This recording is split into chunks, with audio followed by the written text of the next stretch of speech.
നമസ്കാരം പ്രിയപ്പെട്ട സുഹൃത്തുക്കളെ.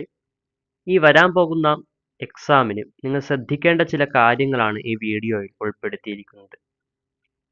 ഒന്നാമത്തെ കാര്യമെന്ന് വെച്ചാൽ നിങ്ങൾ ടൈം ടേബിൾ ഒരു കലണ്ടറിലോ മറ്റോ രേഖപ്പെടുത്തി വയ്ക്കാൻ വേണ്ടി ശ്രദ്ധിക്കുക. കലണ്ടറിലോ അതല്ലെങ്കിൽ കലണ്ടറിൻ്റെ പോലുള്ള ചിത്രം വരച്ച് അതിലോ നന്നായിട്ട് ടൈം ടേബിൾ രേഖപ്പെടുത്തി വയ്ക്കാൻ വേണ്ടി ശ്രദ്ധിക്കുക. ഓരോ ദിവസവും ഈ ടൈം ടേബിൾ കാണുമ്പോൾ നിങ്ങൾക്ക് ഏതൊക്കെ വിഷയങ്ങൾ ഏതൊക്കെ ചാപ്റ്റേഴ്സ് പഠിക്കണം എന്നതിൽ കൃത്യമായിട്ടൊരു തീരുമാനമെടുക്കാൻ കഴിയും. അങ്ങനെ നിങ്ങൾക്ക് പഠിക്കേണ്ട ആ ഒരു ടൈം ടേബിൾ ഏതൊക്കെ ദിവസം എന്തൊക്കെ പഠിക്കണം എന്നത് നിങ്ങൾ തന്നെ തീരുമാനിച്ച് എഴുതി വയ്ക്കുക.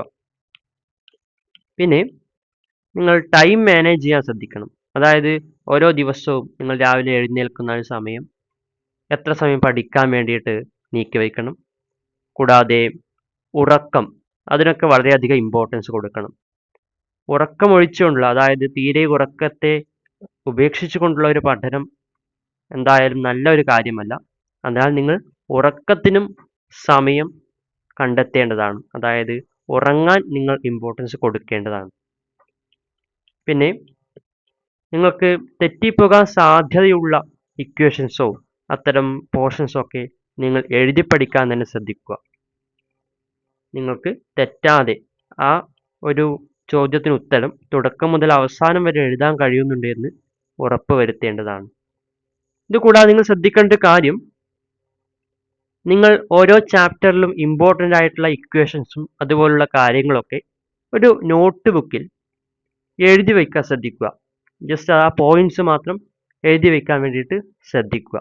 ഇത് നിങ്ങൾക്ക് എക്സാം ടൈമിൽ, അതായത് എക്സാമിൻ്റെ അന്ന് രാവിലെയൊക്കെ റിവിഷൻ ചെയ്യാൻ വേണ്ടിയിട്ട് ഉപകരിക്കുന്നതാണ്. പിന്നെ ഭക്ഷണത്തിന് നിങ്ങൾ ഇമ്പോർട്ടൻസ് കൊടുക്കണം. കൃത്യമായിട്ട് നമുക്ക് എക്സാം ടൈമിൽ ആലോചിക്കുവാൻ വേണ്ടിയിട്ടൊക്കെ നന്നായിട്ട് ബുദ്ധി പ്രവർത്തിക്കാനൊക്കെ നമുക്ക് പോഷകാഹാരത്തിൻ്റെ ആവശ്യകതയുണ്ട്. അതിനാൽ ഭക്ഷണം അതിന് ഇമ്പോർട്ടൻസ് കൊടുക്കണം. പിന്നെ നിങ്ങൾ എക്സാമിന് പോകുമ്പോൾ ഒരു വാച്ച് ധരിക്കാൻ വേണ്ടി ശ്രദ്ധിക്കുക. ഒരു എക്സാം തുടങ്ങുന്ന സമയത്ത് ഓരോ ചോദ്യത്തിനും ഉത്തരത്തിന് എത്ര മണിക്കൂർ നീക്കി വയ്ക്കണം എന്നൊക്കെ തീരുമാനിക്കാൻ വേണ്ടിയിട്ടും അത് കൃത്യമായിട്ട് മനസ്സിലാക്കാൻ വേണ്ടിയിട്ടൊക്കെ നിങ്ങൾക്ക് വാച്ച് സഹായകമാകുന്നതാണ്. പിന്നെയോ, നിങ്ങൾ ഈ എക്സാമിനെ നിങ്ങളുടെ വാർഷിക പരീക്ഷയ്ക്കുള്ള ഒരു തയ്യാറെടുപ്പ് പരീക്ഷ എന്ന രീതിയിലാണ് കാണേണ്ടത്. അതിനാൽ തന്നെ യാതൊരു കാരണവശാലും നിങ്ങൾ കോപ്പി അടിക്കുന്ന ഒരു പ്രവണത സ്വീകരിക്കരുത്.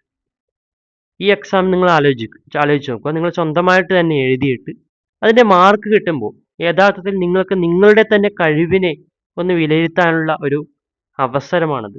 അങ്ങനെ നിങ്ങൾക്ക് മനസ്സിലാകും ഇനി അടുത്ത എക്സാമിന് നിങ്ങൾ എത്രമാത്രം കൂടുതൽ പഠിക്കേണ്ടിയിരിക്കുന്നു, അല്ലെങ്കിൽ നിങ്ങളുടെ ഈ ഒരു പഠനം അത് മതിയോ എന്നൊക്കെ നിങ്ങൾക്ക് മനസ്സിലാവുന്നതാണ്. പിന്നെ നിങ്ങൾ എഴുതി കഴിഞ്ഞ ഉടനെ തന്നെ വെറുതെ ഇരിക്കരുത്. നിങ്ങൾ എഴുതിയ ആ ചോദ്യത്തിന് ഉത്തരങ്ങളൊക്കെ ഒന്ന് നോക്കുക. എവിടെയെങ്കിലും എന്തെങ്കിലും തെറ്റ് പറ്റിയിട്ടുണ്ടോ എന്നൊക്കെ നോക്കുക. ചിലപ്പോൾ എക്സാമിന് നിങ്ങൾ എഴുതിയ ആൻസേഴ്സിൻ്റെ നമ്പേഴ്സൊക്കെ മാറിയിട്ടുണ്ടാകും. അതൊക്കെ നിങ്ങൾ ചെക്ക് ചെയ്യുക.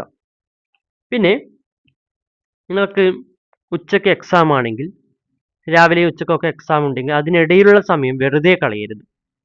നിങ്ങൾ ജസ്റ്റ് പഠിച്ച പേജസൊക്കെ ഒന്ന് മറിച്ച് നോക്കുക.